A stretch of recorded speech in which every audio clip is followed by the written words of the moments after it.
اعوذ باللہ من الشیطان الرجیم، بسم اللہ الرحمن الرحیم۔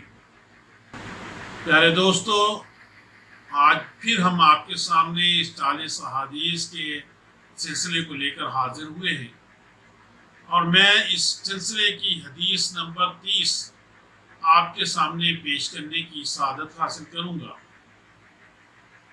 اور آپ سے گزارش ہے کہ ہمارے اس چینل کو سبسکرائب کر دیں، بیل کے بٹن پر کلک کر دیں، اور پوری ویڈیو دیکھنے کے بعد اپنے کومنٹس سے ضرور نوازیں۔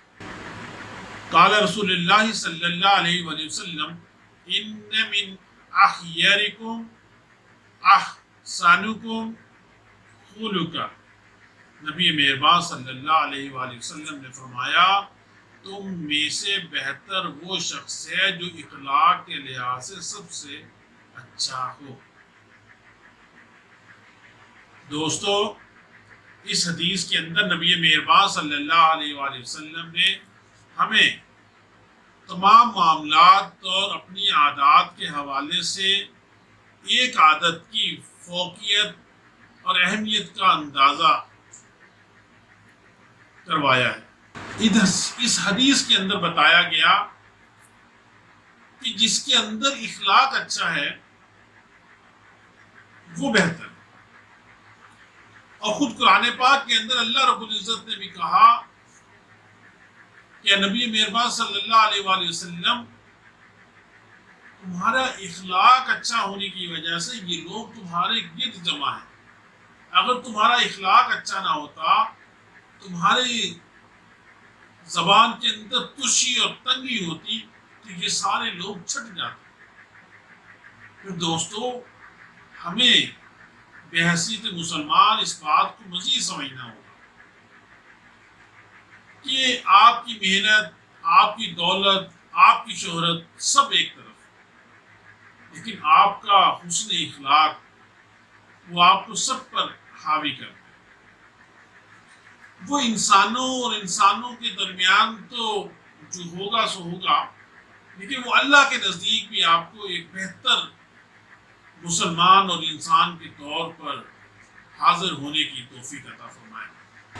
اور نبی مہربان صلی اللہ علیہ وآلہ وسلم نے تو کیا خوب بات کہی کہ مجھے تو بھیجا اس لیے گیا ہے کہ میں اخلاق کو مکمل کروں۔ میرے پیارے دوستو، ہم اگر عاشق رسول ہونے کی بات کرتے ہیں، ہم اگر محبت رسول صلی اللہ علیہ وسلم کا تذکرہ کرتے ہیں، تو پھر اس پر عمل بھی تو کرنا ہوگا، پھر اس کی باتوں کو اپنے دل کے اندر بٹھانا ہوگا، اپنے عمل سے ظاہر کرنا ہوگا، اپنی باتوں کے اندر اس کا اظہار کرنا ہوگا۔ نبی مہربان صلی اللہ علیہ وسلم نے ایک موقع پر حضرت معاذ رضی اللہ تعالیٰ عنہ کو نصیحت کرتے ہوئے کہا کہ اے معاذ، اپنے اخلاق بہتر کرو، سلام میں پہل کیا کرو، لوگوں سے محبت کیا کرو، امانت کے اندر خیانت نہ کرنا، لوگوں کو راستہ بتایا کرو، راستے سے جو ہے غلط چیزیں اور نقصان دینے والی چیزوں کو ہٹا دیا کرو، نرم گفتگو کرو، خیانت نہ کرو۔ میرے پیارے دوستو، نبی مہربان صلی اللہ علیہ وسلم نے حضرت معاذ رضی اللہ تعالی عنہ کو زندگی گزارنے کا ایک طریقہ بتا دیا، اور وہ زندگی کی جس کے نتیجے کے اندر آپ کو عزت ملے گی، وقار ملے گا، اللہ کے رسول صلی اللہ علیہ وسلم کی شفاعت نصیب ہوگی، اللہ تعالیٰ کی قربت نصیب ہوگی۔ اور ساتھ ہی کہا کہ اگر گناہ کرو، چھپ کر تو چھپ کر اس کی توبہ اللہ تعالیٰ سے کرو، اور اگر گناہ اعلانیہ کرو تو اس کی توبہ بھی اعلانیہ ہے۔ بس دوستو، یہ توبہ جو ہے جب بھی اس انسان کو اللہ تعالیٰ عطا فرماتا ہے کہ جس کے اندر اخلاق اچھا ہو، یعنی توفیق اسے ہی ملے گی کہ جو اللہ تعالیٰ کی اس کو چاہے گا، اس رحمتوں اور برکتوں کو سمیٹنا چاہے گا۔ پھر اس کے اندر عاجزی ہوگی، پھر اس کے اندر انکساری ہوتی، پھر اس کے اندر قربانی کا جذبہ ہوگا۔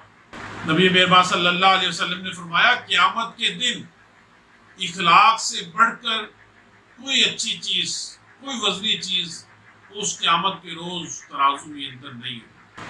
پیارے ساتھیوں، ان حدیث کی روشنی کے اندر ہمیں اپنی زندگی کو گزارنے کا ایک طریقہ بتا دیا گیا۔ اب یہ ہماری مرضی ہے کہ ہم اس کو کس طرح سے گزارتے ہیں۔ اللہ تعالیٰ سے دعا ہے کہ اللہ تعالیٰ ہمیں نبی مہربان صلی اللہ علیہ وآلہ وسلم کی احادیث پر عمل کرنے کی توفیق عطا فرما دے۔ ایک بار پھر آپ سے ہمارا گزارش ہے کہ ہمارے اس چینل کو سبسکرائب کر دیں اور اپنے کومنٹ سے ضرور نوازیں تاکہ ہم اس کو بہتر کر سکیں۔ نیکی کی کام کے اندر آپ کا حصہ بہت ضروری۔ اللہ حافظ۔